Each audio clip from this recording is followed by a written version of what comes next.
Sean todos y cada uno de ustedes bienvenidos, bienvenidas a esta nueva charla de homilética. Hoy estaremos hablando un poco sobre el diseño del sermón, de la predicación o de la disertación. Vamos a estar viendo un poquito sobre las partes principales de un sermón en su arreglo. Recordando siempre, como decía Crane, la predicación o el sermón eficaz demanda un buen arreglo.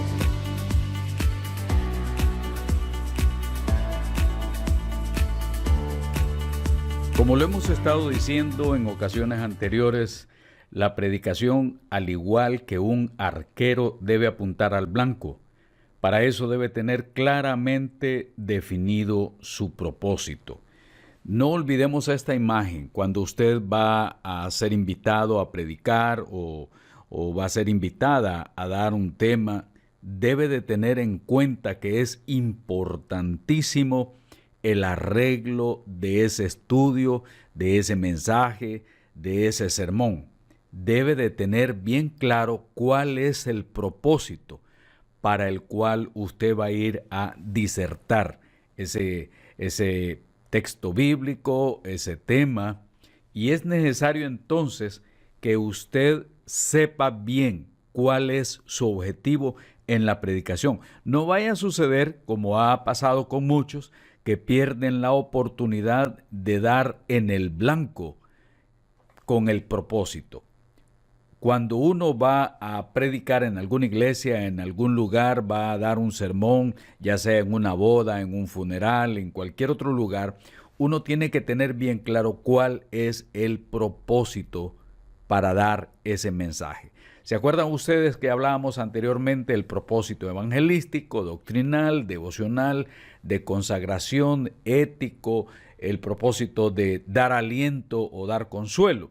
Cuando usted tiene bien claro cuál es el propósito y tiene un buen arreglo de su sermón, de su predicación, de su disertación, cuando usted tiene el cuerpo del mensaje bien realizado, bien diseñado, ahora falta esa parte poderosa en cada uno de nosotros, que es la presencia del Espíritu Santo, para que todo eso tenga impacto. Pero usted se preparó, usted dejó todo el material, estudió bien, se consagró y trató de, al dar el mensaje, dar en el blanco. De eso se trata, de apuntar al blanco.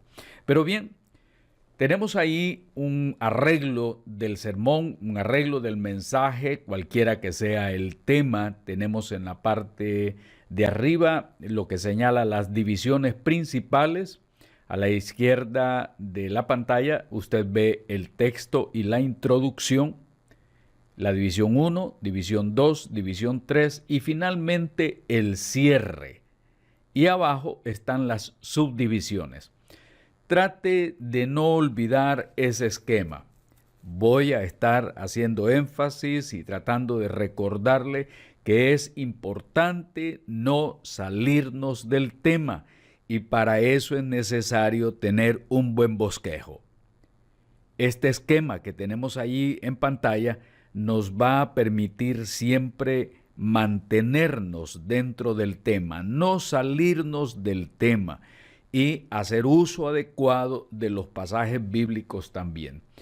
En este caso, tienen aquí un pequeño esquema para no olvidar que tanto la introducción, las divisiones, las citas bíblicas, el cierre, las subdivisiones y las ilustraciones tienen que estar basadas en el tema para no salirnos de él, mantenernos siempre en el tema.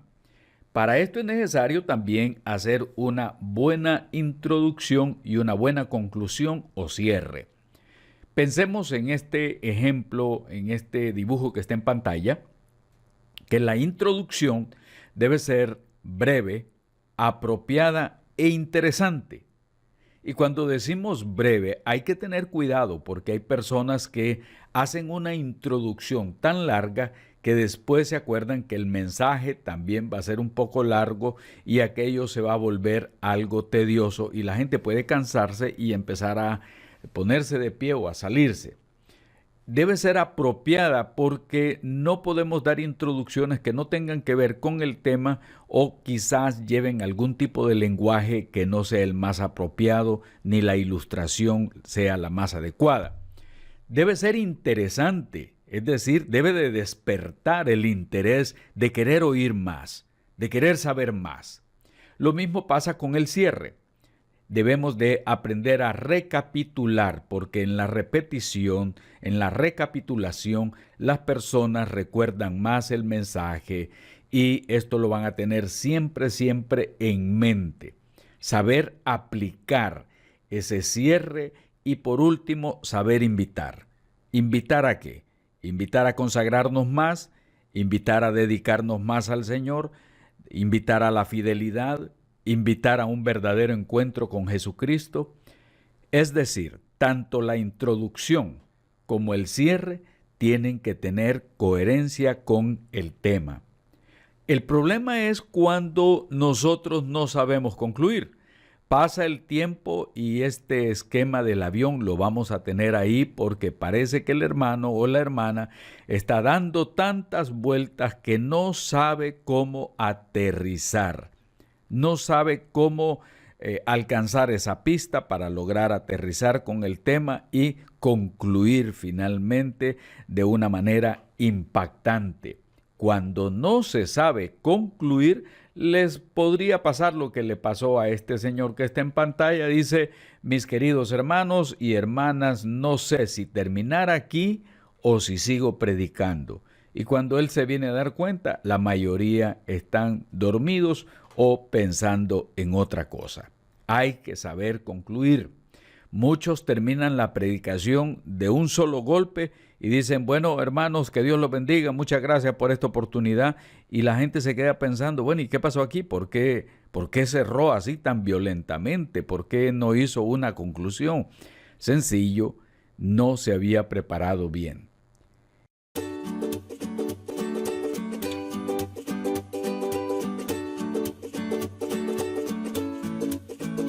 Entonces no olvidemos que un sermón, una predicación demandan de un buen arreglo. Y este esquema que tenemos ahí es el que nos va a servir para pensar en que debemos de hacer un buen arreglo. En este caso vamos a poner atención un poquito a las divisiones principales. Tenemos ahí entonces en pantalla la división 1, la división 2, la división 3, podría haber una división 4 o una quinta. Recuérdense que las divisiones principales nos van a ayudar a nosotros a tener bien claros los principios y la palabra clave. Estos dos puntos sería bueno que ustedes los anoten, cuáles serían los principios de las divisiones y la palabra clave de lo que nosotros vamos a estar hablando. Veamos entonces aquí, dentro de los principios para hacer las divisiones, hay principios de causas, hay principios de efectos, hay principios de razones, principios de medios, el significado de algo y esos principios de las preguntas lógicas. Hay más. Crane, que es donde estamos basando la mayor parte de este estudio, nos decía que son 9. He tratado de agarrar estos para no saturar demasiado la temática de hoy. Tenemos las causas, los efectos, espero que los estén escribiendo también, porque estos principios les van a servir para hacer las divisiones adecuadas.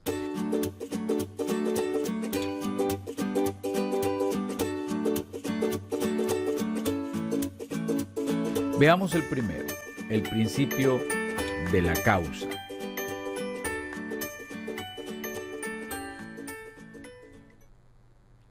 Tenemos aquí en pantalla entonces un texto bíblico, Marcos 14, del 66 al 72.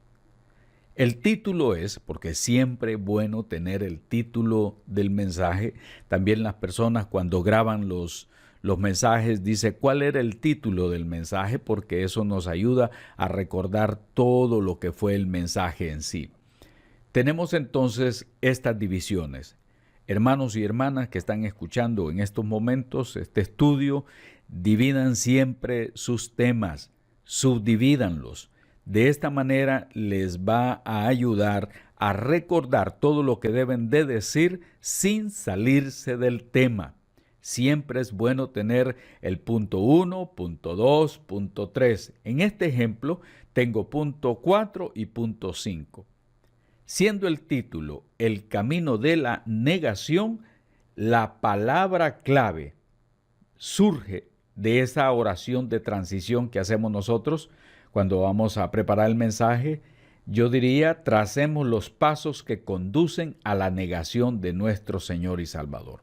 O tal vez algunos dirían cuáles son los pasos. La palabra clave en este momento es paso. Observe usted que esa palabra clave se repite en las divisiones. En la primera división, el primer paso en el camino de la negación se da cuando se tiene demasiada confianza en sí mismo. El segundo paso en el camino de la negación se da cuando se descuida la oración. El tercer paso en el camino de la negación se da cuando se echa mano de las armas de la carne en defensa de la causa de su Señor. El cuarto paso en el camino de la negación se da cuando se sigue a Jesús de lejos.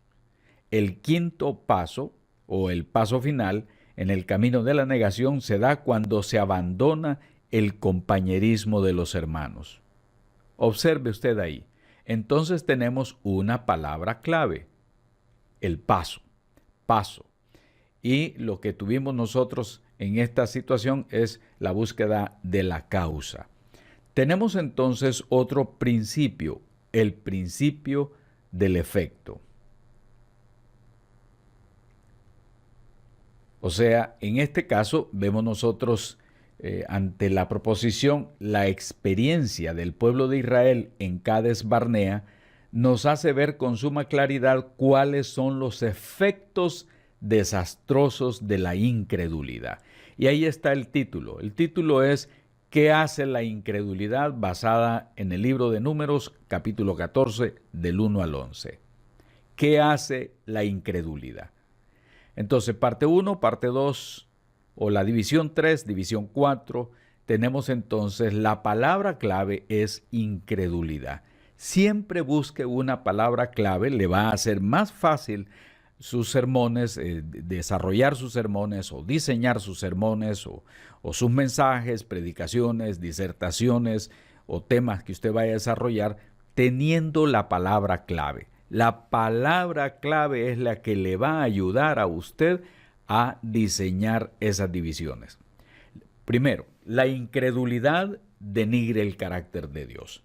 Segundo, la incredulidad envilece el carácter del hombre. Tercero, la incredulidad estorba la obra de Dios. Y cuarto, la incredulidad provoca la ira de Dios. Entonces a usted lo invitan a hablar sobre la incredulidad. Ya usted tiene ese texto bíblico como base y usted va desarrollando la temática de acuerdo a esas divisiones. Acuérdense, estamos viendo cuáles son los efectos. El principio de los efectos. Anteriormente vimos el principio de las causas, ahora el principio de los efectos. Y usted puede buscar en la Biblia más textos que le van a ayudar a desarrollar también temas interesantes basados en el principio de los efectos. Ahora, hay principios que llamamos principios de las razones que apoyan una tesis determinada.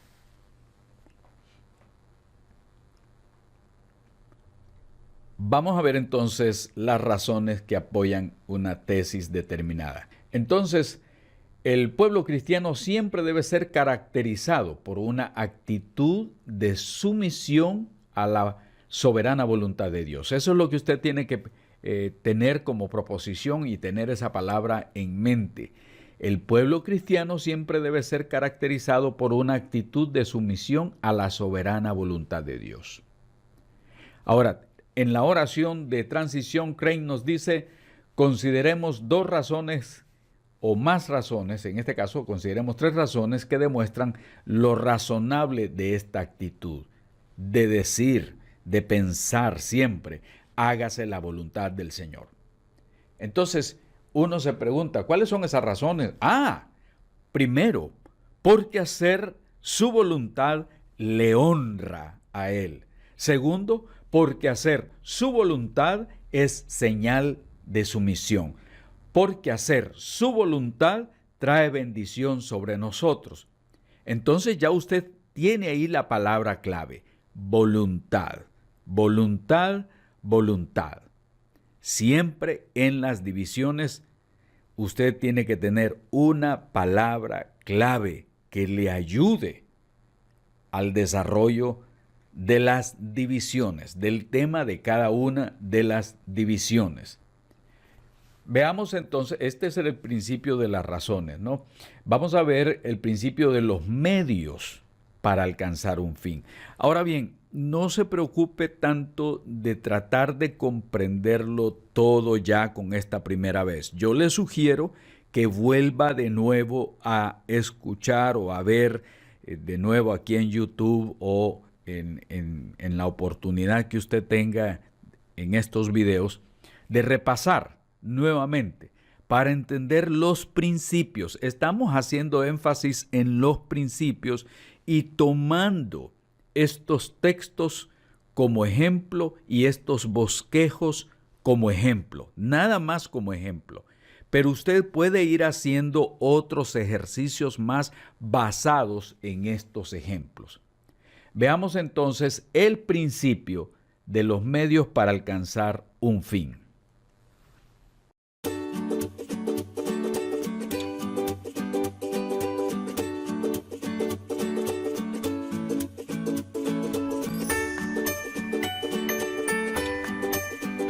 El principio de los medios para alcanzar un fin. Y vamos a buscar como texto base Segunda de Pedro, capítulo 3, versículo 18. Los requisitos del crecimiento espiritual. Requisito. Acuérdense que es el principio de los medios para alcanzar un fin. Los medios para alcanzar un fin.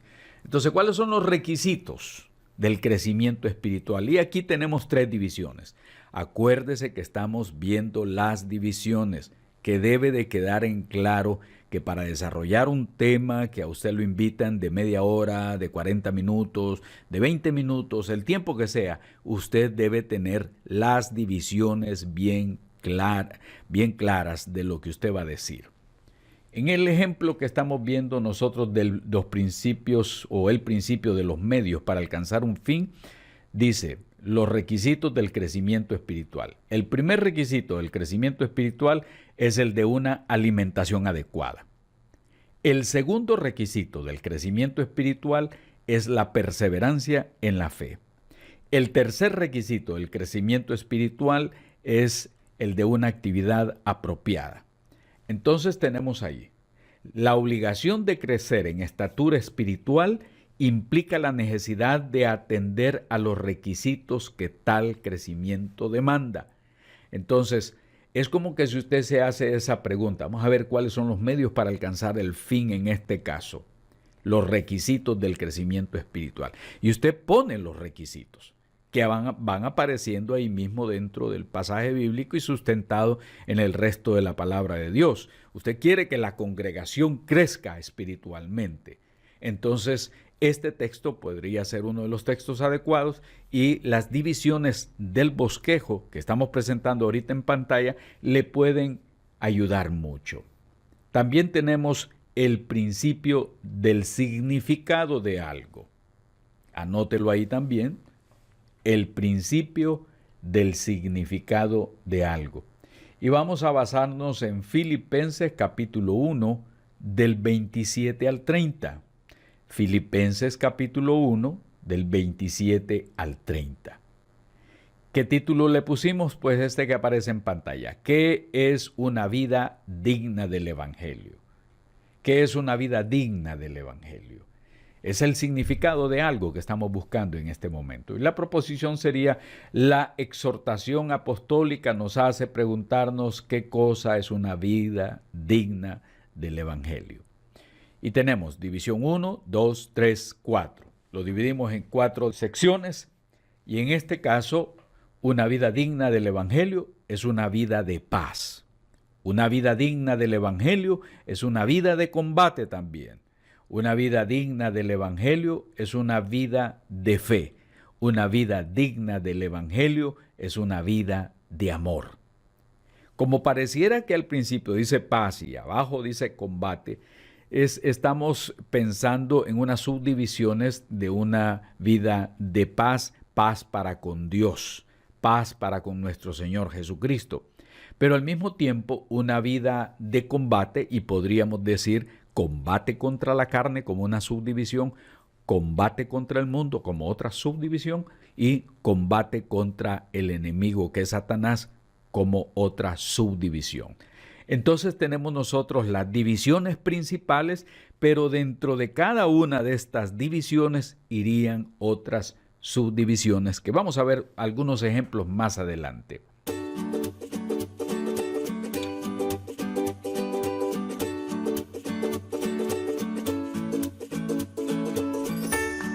También tenemos el principio de las preguntas lógicas. Principio de las preguntas lógicas. Basados en Juan capítulo 3 del 1 al 18. Veamos ahí el nuevo nacimiento. Ese es el tema. Usted puede poner otro tipo de tema y de acuerdo a este principio de preguntas lógicas, que en este caso el nuevo nacimiento, pero podríamos poner también los efectos del pecado o el pecado, la salvación, la redención. Podríamos poner otros temas más, pero veamos en el nuevo nacimiento las divisiones principales. La primera es, ¿qué cosa es el nuevo nacimiento? La segunda es, ¿quiénes necesitan este nuevo nacimiento? Y la tercera es, ¿cómo puede el hombre obtener este nuevo nacimiento? Ahí tenemos las 3 divisiones bien claras. Y este extraño asunto del nuevo nacimiento podrá ser entendido y apreciado si contestamos a estas preguntas que están ahí en pantalla, que son implícitas en el pasaje que está ahí de Juan capítulo 3, del 1 al 18. Ustedes lo pueden leer más despacio y ustedes pueden ir corroborando no solamente las divisiones, sino también el texto bíblico. Así es que hemos visto hasta esta oportunidad que es importante un buen arreglo del sermón, del mensaje, del estudio. Es importante también tener las divisiones bien claras sin salirnos del tema. Dividan el asunto, hermanos, el tema, hermanas. Vayan haciéndolo en secciones que tengan lógica, que nos hagan forzosamente mantenernos dentro del tema. No meta algo que no está en el tema. No meta ilustraciones que no tienen nada que ver porque confunden a la audiencia. No trate de distraerlos con cosas que no tengan que ver con la temática que usted está desarrollando, porque los pierde a ellos y posiblemente pueda perderse usted también. Así es que es necesario que para que tengamos un mensaje que sea eficaz, es necesario tener un buen arreglo del sermón, del estudio, de la disertación. Tener bien claro el tema, tener la base bíblica, una introducción que despierte la atención, que llame la atención al público, a los hermanos, tener las divisiones bien claras previamente hechas y las subdivisiones y tener un buen cierre. Eso es importante dentro de lo que es la preparación del mensaje, que no es de la noche a la mañana. Le va a llevar tiempo recopilar datos, buscar textos bíblicos, analizar un poquito la realidad en la que nos movemos nosotros, nuestro contexto. Es decir, la preparación de un mensaje, de un sermón, nos va a llevar algunas horas, pero va a ser de gran bendición en la hora de la comunicación. Ahora bien, hemos visto las divisiones principales. Ahora veamos un poco sobre las subdivisiones, tomando como ejemplo tomando como base el ejemplo anterior. ¿Se acuerdan ustedes? Lo acabamos de ver, el nuevo nacimiento. ¿Qué cosa es el nuevo nacimiento? ¿Quiénes necesitan este nuevo nacimiento y cómo puede el hombre obtener este nuevo nacimiento? Ahora bien, esas son las divisiones principales. Ahora vamos a hacer énfasis en las subdivisiones basados en este mismo ejemplo. Veamos aquí en pantalla. La primera era ¿qué cosa es el nuevo nacimiento? Voy a regresar un poquito para que vean ustedes nuevamente las tres divisiones principales. Repasémoslas. ¿Qué cosa es el nuevo nacimiento? ¿Quiénes necesitan este nuevo nacimiento? ¿Y cómo puede el hombre obtener este nuevo nacimiento? Entonces vamos a agarrar la primera división, y le hacemos dos subdivisiones. Como lo ven ustedes, a la derecha está la división con sus dos subdivisiones como esquema. ¿Qué cosa es el nuevo nacimiento? Entonces usted coloca dos puntos ahí, el 1 y el 2. El 1 es una experiencia obrada por iniciativa divina, es nacer de arriba. Entonces usted va a explicar un poquito eso. Y el 2 es una experiencia espiritual, es nacer del espíritu. Y usted va a explicar un poquito eso. Pero ya ve usted ahí en esa división, en la parte 1, ya tiene la guía. Las subdivisiones le sirven de guía para mantenerse dentro de ese tema. ¿Se acuerdan la segunda pregunta cuál era? De la parte 2, ¿quiénes necesitan este nuevo nacimiento? Entonces el mismo pasaje me da subdivisiones. Nicodemo lo necesitó y segundo, luego todos los necesitamos. Así es que las subdivisiones me ayudan a mantenerme en la división principal.